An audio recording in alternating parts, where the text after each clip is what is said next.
This channel does not promote any violent, harmful, or illegal activities. All content provided by this channel is meant for an educational purpose only.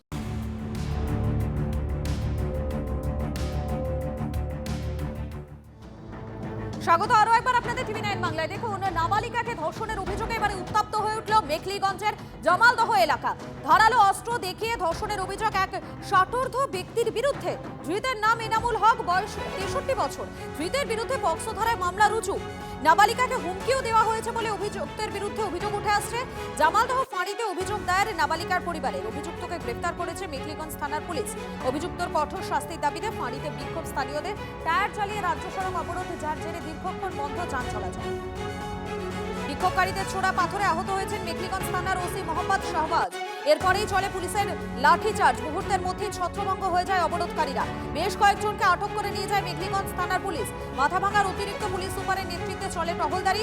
নাবালিকাকে ধর্ষণের ঘটনায় আজ 12 ঘন্টার বন্ধের ডাক জামালদহে সচেতন নাগরিক মঞ্চ।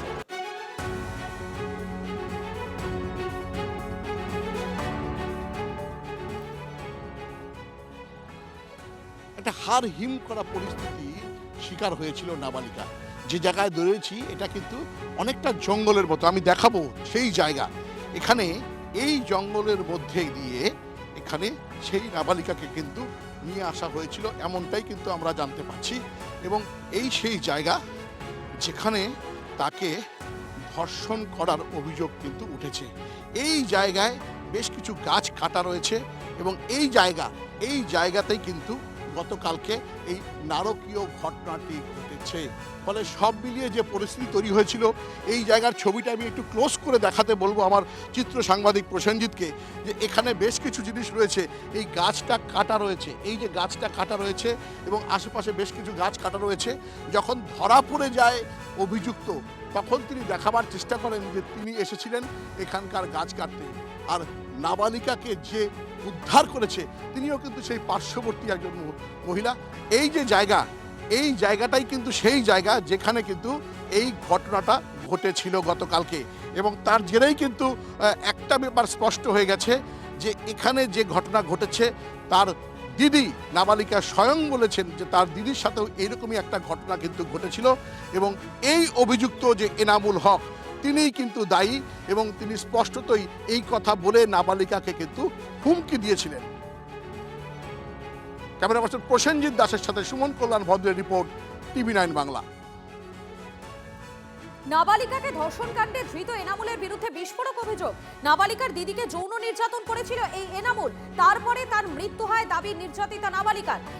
এবং ওই নাবালিকাকেও খুনের হুমকির অভিযোগ এনামুলের বিরুদ্ধে।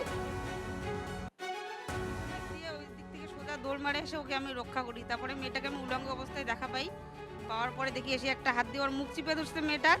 আর জামা কাপড় তো পরনে কিছুই ছিল না, সামনে একটা দা ছিল। মেয়েটাকে হুমকি দেওয়া হয়েছিল। মেয়েটাকে আমি উদ্ধার করে ওর বাবা মাকে দিয়ে, বাবা মাকে বলে আমি বাড়ি চলে আসি। মেয়েটি অভিযোগ করেছে, নাবালিকা মেয়েটি, যে তার দিদি অস্বাভাবিকভাবে মৃত্যু হয়েছে এবং তাকে নাকি হুমকিও দেওয়া হয়েছে যে এই ব্যক্তি নাকি সেই ঘটনার সঙ্গে যুক্ত ছিল। হ্যাঁ হ্যাঁ, ওর দিদিটা এইভাবেই মারা গেছে, ওকে হুমকি দেওয়া হয়েছিল, ও তো সেটাই বলতেছিল। আমি তো পরে আসলাম, আগে এখন ওকে কিভাবে নিয়ে আসছে আমি তো সেটা কইতে পারবো না। আমি যেটা দেখছি আমি সেটাই বললাম। তারপর কি হলো? আমি ওর বাবা মাকে জানাই, আমি বাড়ি চলে আসি। তারপর ওর বাবা মা ওকে বলছে, ও তারপরে স্বীকার করছে যে হ্যাঁ এরকম ঘটনা ঘটছে। এবারে আপনাদেরকে শোনাবো এই ঘটনায় পরিবারের সদস্যরা কি বলছেন এবং স্থানীয় বাসিন্দাদের কি বক্তব্য, শুনুন। চাই যেটা আইনত শাস্তি হওয়ার, সেটাই আমি চাই। 11 বছর। কোন ক্লাসে পড়তো? 6-এ উঠছে এবার। কিভাবে জানতে পারলেন এই ঘটনাটা আমরাও দেখি নাই, এই পাশের বাড়ি এক মহিলা দেখছে। মানুষের মানবিকতা এবং মানবতা কোথায় গিয়ে ঠেকেছে সেটা মানে এরকম একটা জঘন্য অপরাধ দেখলেই বোঝা যাচ্ছে। এটা স্বাভাবিক। আজকে পশ্চিমবঙ্গের যে পরিস্থিতি, তার মধ্যে আমরা জামালদহবাসী এই ধরনের ঘটনা কামনা করি না, কিন্তু তারপরে আমাদের যে জনরোষ, সেটা তো স্বাভাবিক। সেখানে প্রশাসন সঠিকভাবে মোকাবিলা করলো না। মেখলিগঞ্জে নাবালিকা ধর্ষণ কাণ্ডে তৃণমূল সরকারকে এবারে নিশানা করলেন বিরোধী দলনেতা শুভেন্দু অধিকারী। পশ্চিমবঙ্গকে গ্রেটার বাংলাদেশ করার চেষ্টা চলছে। তৃণমূল জামানায় বাংলার মেয়েরা সুরক্ষিত নয়, মন্তব্য বিরোধী দলনেতা। একদিকে বলবো বাংলার মেয়েকে চাই, অন্যদিকে বলবো মেয়েরা সন্ধ্যার পরে বেরোবে না।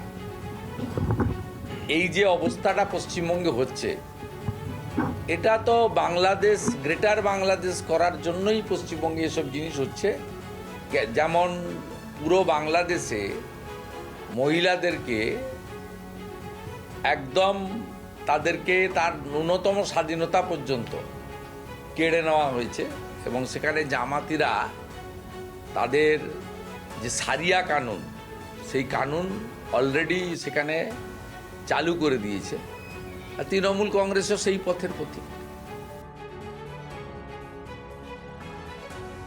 এই সরকার আছে বলেই তো লিমিটেড টাইমের মধ্যে বিচার হয়।